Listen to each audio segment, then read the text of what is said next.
오늘 또 참으로 좋은 날입니다. 오늘은 1월 25일 토요일 주말입니다. 즐거운 주말 되시기를 바랍니다. 오늘은 누가복음 4장 31절에서 44절 말씀을 통해서 예수의 소문이 퍼지니라 라는 제목으로 함께 묵상해 보도록 하겠습니다. 먼저 본문을 읽도록 하겠습니다. 31절입니다.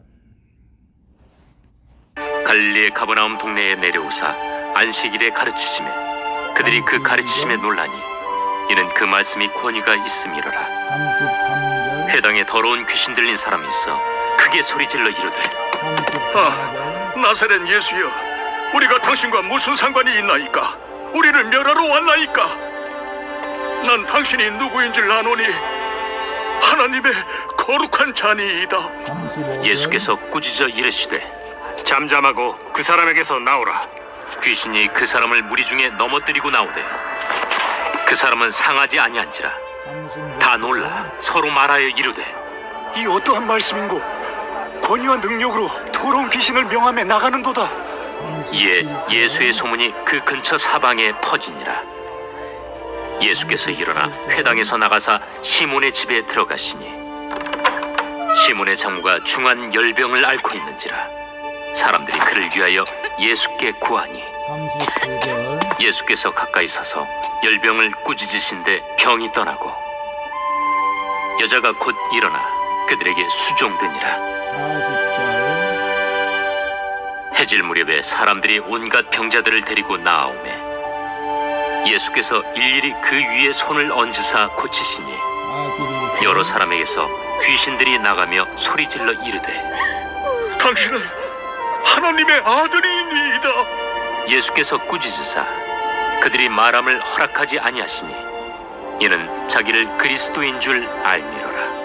42절 날이 밝음에 예수께서 나오사 한적한 곳에 가시니 무리가 찾다가 만나서 자기들에게서 떠나시지 못하게 만류하려 하매 44절 내가 다른 동네들에서도 하나님의 나라 복음을 전하여야 하리니 나는 이 일을 위해 보내심을 받았노라.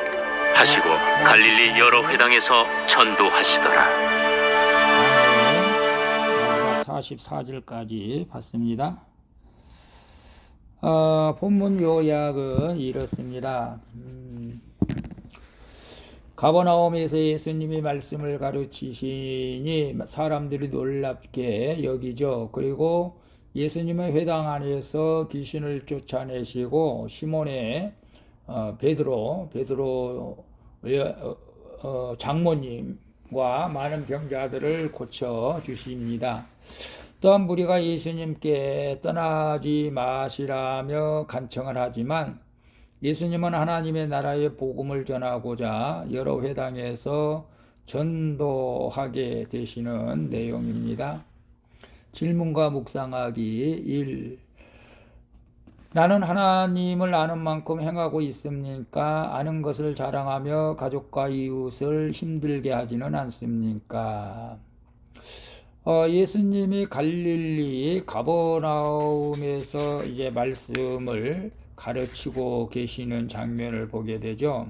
가버나움은 갈릴리 바다 북쪽 해안에 있는 작은 성읍입니다. 사람들은 그 권위 있는 말씀에 놀라워하게 됩니다. 회당에서는 귀신 들린 자도 있었는데 귀신이 먼저 예수님을 알아보고 하나님의 거룩한 자라고 말하죠. 그러나 주님을 믿고 따르지 않는 지식은 공허할 뿐입니다. 구원은 그러니까 귀신들이 예수님을 알아보는 것 다 공허하다는 거, 의미가 없다는 것이죠. 구원은 주님을 알 뿐만 아니라 믿는 것입니다. 내 안에 믿음이 없이 지식만 뽐내려는 교만, 마귀처럼 그 행실은 옳지 못하고 구원도 없다는 것입니다. 그렇다면 잠잠하고 나오라고 주님의 말씀을 힘있게 함으로 그것을 쫓아내야 하죠. 우리 안에 있는 것들도. 나는 하나님을 아는 만큼 행하고 있습니까? 귀신도 예수님을 알아보죠. 우리가 예수님을 아는 거하고 믿는 거하고는 완전히 다른 것이죠. 아는 만큼 믿을 때에 거기에 능력이 나타납니다. 알면서 믿지 않는다. 그건 정말 차라리 모르는 게 더 낫겠죠. 그래서 나는 하나님을 아는 만큼 행하고 있습니까? 아는 것을 자랑하며 가족과 이웃을 힘들게 하지는 않습니까? 안다고 하면서 많은 사람들한테 빠지지 말고 적당하게 믿으라고, 적당하게 주일 참여하고, 적당하게 헌금하고, 뭐 이렇게 하는 사람들이 가끔 있을 수도 있어요. 적당하게 하는 것 없습니다. 하나님 앞에서는, 예수님 앞에서는 온전하게 해야 되는 것이죠. 우리가 알고 있는 만큼 믿을 때에 하나님의 능력으로 함께하여 줄 줄로 믿습니다. 2번 봅니다. 오늘 내게 안수하시는 주의 손에 맡겨야 할 일은 무엇입니까? 회당에서 나가신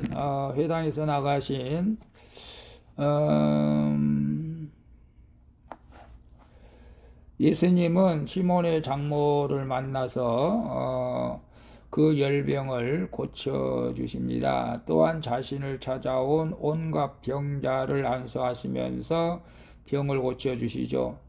예수님은 그들의 병을 말씀으로도 고치실 수 있지만 직접 만나 일일이 손을 얹어서 안수하시며 고쳐주고 있죠.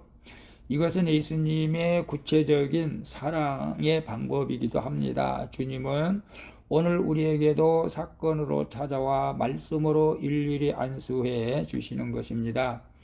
성도는 이 말씀을 힘입어 나의 약함과 악함을 고침받아 나에게 맡기신 사명을 감당할 수가 있는 것입니다.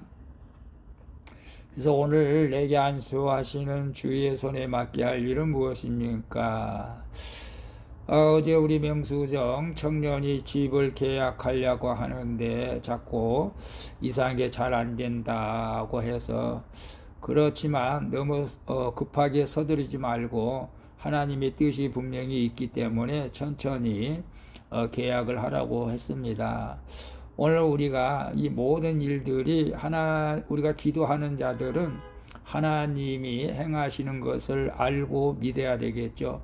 저는 그래서 우리 명수 청년이 하나님께서 꼭 계약할 집이라면 계약이 되게 하시고, 계약되는 것이 하나님의 뜻이 아니라면 계약되지 않기를 바랍니다 라고 기도했죠.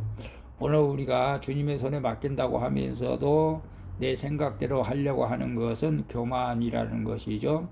우리 모두, 물론 하나님께서 우리에게 또 행하라고 하는 것도 있죠. 그러면 우리가 행해야 되겠지만, 우리가 절대적으로 주님을 신뢰하며 맡기고 나갈 때 하나님께서 가장 좋은 길로 인도해 주실 줄로 믿습니다. 3번 봅니다. 하루 중 나에게 한적한 시간이 있습니까? 그때 내가 주로 하는 일은 무엇입니까? 오늘 어떤 기도를 드리겠습니까? 수많은 병자를 고치시느라 피곤하셨을 예수님은 날이 밝자 한적한 곳으로 가십니다. 하나님 아버지와 교제하시기 위함이죠. 곧 기도하기 위함이죠. 기도하러 가신 것입니다. 이렇게 하나님의 아들이신 예수님도 습관을 따라 한적한 곳에서 기도하신 것입니다. 이런 본을 따라 우리도 날마다 기도해야 하죠. 바쁠수록 더욱 기도하며 하나님을 의지해야 합니다. 하나님은 기도 가운데 나와 현재 상황을 객관적으로 알게 하시며 내가 머물러야 할 곳과 가야 할 자리를 분별하게 하시는 것입니다.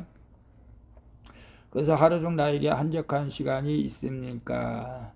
대부분 우리가 한적한 시간은 새벽 미명에 한적하죠. 근데 피곤해서 늦잠을 자게 되고 일찍 일어나지 못한 부분들이 있죠. 저도 마찬가지겠지만, 저도 특별한 일 없으면 말씀 보고 기도하고 또 운동하고 이제 그렇게 시간을 보내고 있습니다. 그때 내가 주로 하는 일은 무엇입니까? 여러분 뭐 여러 가지 일을 할 수도 있어요. 취미 생활도 할 수도 있고, 직장에 다니는 사람들은 직장에 일하기도 바쁘죠, 사실은. 오늘 어떤 기도를 드리겠습니까? 오늘도 기도하면서 우리가 아는 만큼 하나님을 믿는 은혜를 달라고 기도해야 되고, 우리가 날마다 말씀을 묵상하는 것 결코 쉬운 일은 아닙니다. 그리고 말씀을 묵상할 때 깨닫는 것을 생활 속에 적응할 수 있도록 도와달라고, 저 같은 경우에 이제 기도하는 모든 분들에게 하나님께서 은혜를 베풀어 주셔서 말씀이 능력이 되고 힘이 되고 소망이 되게 해달라고 기도합니다. 각자 하나님 맡겨진 귀한 직분 사명 감당할 수 있기를 축복합니다. 기도하겠습니다. 주님, 예수님을 아는 지식을 넘어 이제 믿음으로 나갈 수 있도록 하시고, 그 믿음의 증거를 삶 속에서 나타내게 하여 주시옵소서. 그리고 저를 긍휼히 여겨주시고 살피시는 주님을 따라 저도 제 옆에 한 사람을 살리게 하여 주시옵소서. 주님, 날이 밝을 때 새벽에 한적한 곳에서 하나님과 가장 먼저 시간을 보내며 하루를 시작하게 하여 주시옵소서. 우리를 날마다 가장 좋은 길, 옳은 길로 인도해 주시는 예수 그리스도의 이름으로 기도합니다. 아멘. 우리 찬송가 516장 옳은 길을 따르라 의의 길을 함께 찬양 드리고 마치도록 하겠습니다. 오늘도 수고하셨습니다. 내일은 복된 주일입니다. 내일 큐티는 쉽니다. 섬기는 교회에서 주님께 예배를 통해서 마음껏 영광을 돌릴 수 있기를 바랍니다. 샬롬.